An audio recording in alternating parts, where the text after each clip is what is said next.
사연자분이 보내주신 이야기 시작해볼게요. 안녕하세요. 저는 40대 초반의 남성입니다. 저는 어릴 때부터 말수가 적고 내성적인 성격이라 사람들이 모이는 자리에서 어울리는 게 너무 힘들었습니다.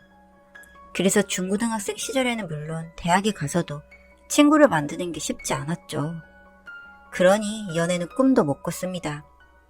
할 수 있는 것도 공부밖에 없었고 취업한 후에는 취미생활도 없이 집과 직장만 오가는 생활을 반복했습니다.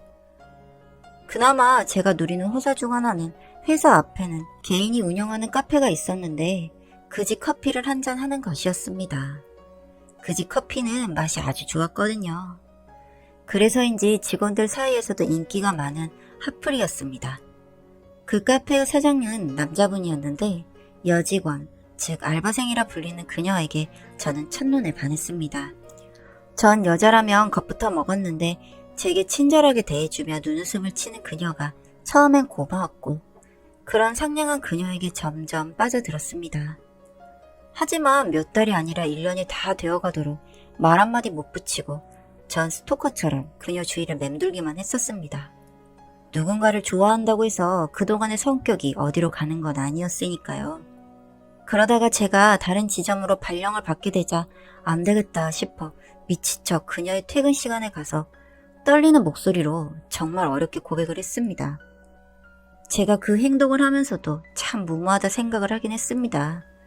그래서 받아줄 거란 생각조차 하지 않고 했습니다. 그런데 이게 웬일일까요? 절 웃으며 반기는 겁니다.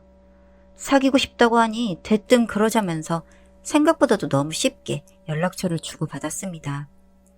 그리고 놀랍게도 그때부터 그녀는 제 여자친구이자 연인이 되었습니다. 그렇게 제 여자친구가 되었고 시간을 보내면서 그동안은 몰랐던 사실들도 많이 알게 되었습니다. 여자친구는 성격이 화통하고 사교성이 좋은 편이었고 또 나름 고집도 세서 본인이 하고 싶은 건 기어이 하고야 마는 그런 성격이었습니다. 뭐 이런 성격이 문제가 되는 건 아니죠. 하지만 여자친구는 제가 싫다고 해도 자신의 고집대로 하던 게 있는데 바로 홍대 앞 클럽에 가서 춤을 추고 선술집에서 떡이 되도록 술을 마시는 것이었습니다. 정말 저로선 기절 초풍할 일이었죠. 술은 그렇다 치고 클럽은 태어나 처음 가봤는데 여친은 능숙하게 춤을 추면서 환호성을 지르고 술을 머리에 뿌리는 걸 보고 전 너무 놀랐습니다. 전 술이 약해서 클럽에서 마신 술만으로도 취해서 비틀거렸는데 2차로 마신 술 때문에 도저히 일어날 수가 없어 정신을 잃었죠. 그리고 깨어나 보니 모텔이었습니다. 여친과 저는 둘 다 맨몸으로 눈이 마주쳤죠. 그러자 염려하지 말라며 자기는 이런 걸로 남자 발목 잡지 않는다며 아주 쿨하게 출근을 하러 가더군요. 사실 여친은 남자의 잠자리에 익숙한 것 같았습니다. 당연히 처음은 아니었던 걸로 보이고 저와의 첫남밤에서도 큰 의미를 두지 않았어요. 이런 쪽에 워낙 관심이 지대하고 여자 좋아하는 남자들이라면 정말 옳았구나 하면서 파트너로 즐기겠지만 저는 그런 인간이 못 되었으니 여친의 그런 모습이 불안하기만 했습니다. 저에겐 오직 그녀밖에 없었거든요. 그렇지만 여친과 계속 만나기 위해서는 이렇게 지낼 수가 없어 저는 제 의사를 전달해야만 했습니다. 차마 말로는 못하고 장문의 메시지를 보냈고 보내놓고도 전 답장이 올 때까지 일에 집중도 못하고 떨고 있었어요. 그리고 여친의 메시지가 왔습니다. 오빠, 그런 걱정 안 해도 되니까 이따 만나요. 사랑해요. 제가 보낸 장문의 문자에 비해 짧은 답장이었지만 저는 뛸 듯이 기뻤습니다. 퇴근 후 제 차 안에서 여친은 붉은 입술을 내밀며 제게 먼저 키스를 했습니다. 그리고 저에게 더욱 다정하게 대해주고 상냥하게 대해주는 여친을 보니 날 가볍게만 보는 것은 아니라는 생각이 들었고 그 후엔 저도 그녀를 믿기로 했습니다. 그리고 저는 그녀에 대한 의심을 더 이상 하지 않았고요. 전 결혼까지 생각할 정도로 여친을 사랑했고 그 뜻을 전했습니다. 진정한 프로포즈였죠. 오빠, 나 사랑하지만 아직 결혼은 생각 좀 해볼래요. 돈도 모아야 하고 몸도 마음도 준비가 되어 있지 않아서요. 라며 의외의 대답을 저에게 전해주었습니다. 역시 제가 마음이 너무 급했구나 싶었고 여친을 기다려주기로 했습니다. 학벌이나 집안은 자세히 몰랐어도 그건 중요한 게 아니니 천천히 알아가면 된다고 생각했습니다. 여친은 이미 제 여자라고 굳게 확신했으니까요. 그렇게 가까운 근교로 드라이브도 가고 맛있는 것도 먹고 입고 싶어하는 옷과 화장품도 아낌없이 사주었습니다. 그때마다 저에게 안겨 제잘제잘 수다를 떠는 모습이 너무나 예쁘고 사랑스러웠어요. 그런데 점점 시간이 지날수록 여친과의 만남이 뜸해져 갔습니다. 여친은 그 카페에서 일하는 것을 그만두고 작은 회계 사무실에 취직을 해서 출퇴근을 하게 되었는데 일이 힘들어서 그러는지 매주 만나는 거 지친다며 주말에 잠을 더 자야겠다고 하는 겁니다. 저는 마음이 달아오르고 안타까웠지만 그녀가 혼자 사는 것도 아니고 해서 마음대로 갈 수도 없었습니다. 만나는 장소도 예전에는 제 차를 타고 움직이는 게 보통이었는데 이제는 잠깐 여친의 회사 근처 호프집이나 찻집에서 한두 시간 만나는 게 끝이었습니다. 이런 만남이 계속될수록 저는 점점 마음이 급해졌습니다. 왜냐면 저는 그 즈음에 저희 집에 인사를 드리고 싶었고 부모님도 기다리시는 눈치셨으니까요. 하지만 여친에게 이런 얘기를 꺼내면 여친은 아주 대놓고 짜증을 내기도 했습니다. 저와는 5살 차이, 아직 어린 나이니까 그럴 수도 있겠지 싶다가도 서운한 마음이 들었어요. 그렇게 반년이 지나갔습니다. 그동안 계속해서 저희 집에 인사드리러 가자고 한 번씩 말했더니 여친도 그런 제가 짜증이 났는지 입막음을 하려 했는지 자신의 부모님에게 먼저 절 인사시켰습니다. 여친의 부모님들은 아주 인상도 좋고 너그러우신 분들이셨어요. 딸에게 좋은 사람이 생겨서 기쁘다며 다음에는 꼭 집으로 놀러오라고 하시면서 이야기를 마무리했습니다. 여친의 부모님은 저에게 교제하는 걸 허락한다고 해주셨는데 그 순간만큼은 정말 세상을 다 가진 것 같은 기분이었어요.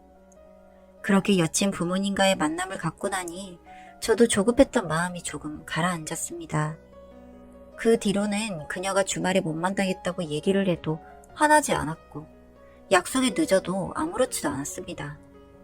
뭐 어차피 이제 평생을 같이 할 건데 급할 필요 없고 더 아껴줘야겠다는 생각만 들었으니까요. 그런데 어느 날 저와 식사를 하다가 속이 메스꺼웠는지 화장실에 다녀오겠다고 하더군요. 걱정이 돼서 가보니 먹은 것을 다 개어내는 것 같았습니다. 병원에 가보자고 했더니 그럴 필요 전혀 없다면서 저에게 무언가를 내밀었습니다. 저는 그것을 보고 정말 그 자리에서 주저앉을 뻔했습니다. 너무 기뻐서요. 여친이 제게 보여준 건 작은 초음파 사진 한 장이었습니다. 알면서도 확인하고 싶은 마음에 물었습니다. 이게 뭐냐고요. 그랬더니 임신했다면서 오빠의 사이에 이제 아이가 생긴 거라고 하더군요. 그러면서 눈물까지 글썽이는데 저는 그런 여친이 너무 예뻐서 꼭 안아주었습니다. 이제 이렇게 임신까지 해버렸으니 저희 집에 인사를 시켜야 할 때가 왔습니다. 그런데 저에게 부탁을 해오더라고요. 혹시 몸을 무리하면 유산할 수도 있으니 부모님께 임신 이야기는 하지 말아달라고. 그리고 결혼 전에 임신한 걸 어른들은 그리 좋아하지 않으니 자기 미움받지 않게 바로 말하지 말아달라고 하더군요. 그 마음도 알겠어서 저는 임신 사실은 비밀로 하고 저희 집에 데려가 부모님과 누나에게 인사를 시켰습니다. 저희 가족 앞에서 사립대 법학과를 졸업했고 집안은 중산층이며 지금 사무실에서 일을 한다며 또박또박 스스로 자신을 소개하는 그녀가 마음에 드셨는지 저희 부모님도 교제를 허락하셨습니다. 저희는 양가 상견례 겸 약혼식 날짜를 호텔에 예약해두고 그날만 오기를 기다렸습니다. 하루하루가 행복하고 꿈만 같았는데 문제가 하나 있었습니다. 그렇게 상견례를 앞두고 있는데 여친과 연락이 점점 닿지 않는 것이었습니다. 뜨문뜨문하던 연락이 결국엔 제가 전화를 하면 신호는 가는데 받지 않는 상황까지 이어졌습니다. 어디가 아픈 건가? 임신한 몸으로 어디 쓰러지기라도 한 건가 싶어서 직장에 연락을 해봤더니 이미 퇴사했다고만 하는 겁니다. 몇 년을 사귀고 임신까지 한 여친과 연락도 되지 않고 나타나지도 않으니 전 미쳐 돌아버릴 지경이었습니다.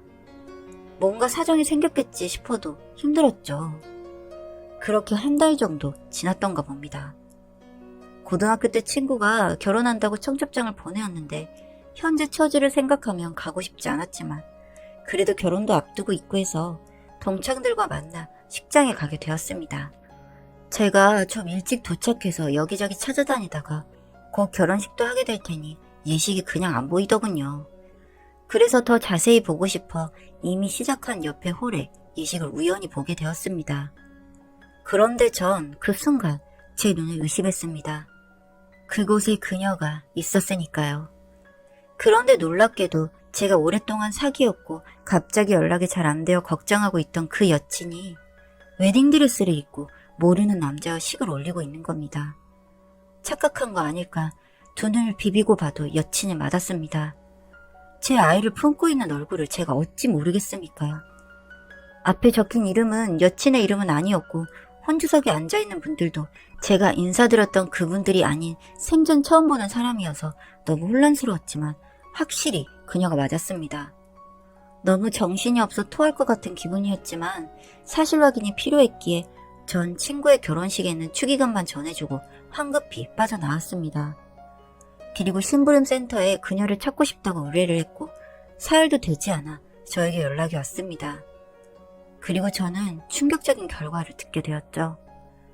제가 알던 이름에서 얼마 전에 개명을 한 것이고 졸업한 대학과 학과는 다닌 적이 없으며 사무실에서 일을 했던 사람은 다른 사람이었습니다. 제가 만난 분들은 부모님이 아니라 하객 대행 서비스처럼 돈을 주고 사람을 산 것으로 밝혀졌습니다. 그리고 그날 여자친구와 예식을 올린 신랑은 로스쿨을 나온 변호사라고 했고 임신 때문에 결혼을 서두른 거라고 덧붙이더군요. 그리고 제 아이라고 믿었던 그 아기는 예식을 올린 그 신랑의 아이였고 임신 5개월이 되었다고 하는 겁니다. 증거자료로 다니던 병원과 산모수첩의 복사본을 보여주는데 저는 그만 털썩 주저앉았습니다. 저와 함께했던 시간은 뭐였는지, 그녀는 절 만나온 이유가 뭐였는지 정말 분노가 치밀었습니다. 정말 이 분노를 어떻게 풀어야 할지 고민을 많이 했습니다. 그 변호사라고 하는 남편에게 이 사실을 모두 알리고 결혼을 파탄 내버릴까? 모든 걸 다 뒤집어 버릴까 생각도 했습니다. 하지만 갑자기 그런 생각이 들더군요. 그렇게 한다 한들 내가 얻는 것이 뭐가 있나 하는 생각이요. 그렇게 한다고 해서 뱃속의 아이가 내 아이가 되는 것도 아니고 모든 사실을 알게 된 지금 다시 그 여자와 결혼해서 살 수도 없고요. 그나마 상견례 전에 우리 부모님 만나서 상처받기 전에 멈춰준 걸 고맙다고 해야 할죠. 정말 지금까지도 모르겠습니다. 저는 왜 만났을까요? 그저 놀이개 같은 역할이었을까요? 정말 생각을 하자면 끝이 없고 답이 없습니다. 그렇게 저는 그 후로 지금까지 어떤 여자도 만나고 있지 않습니다. 믿음에 대한 배신감이 너무 컸을까요? 앞으로는 진정한 사랑을 할 수 없을 것 같습니다. 평생 가슴이 아플 것 같습니다. 긴 글 읽어주셔서 감사합니다.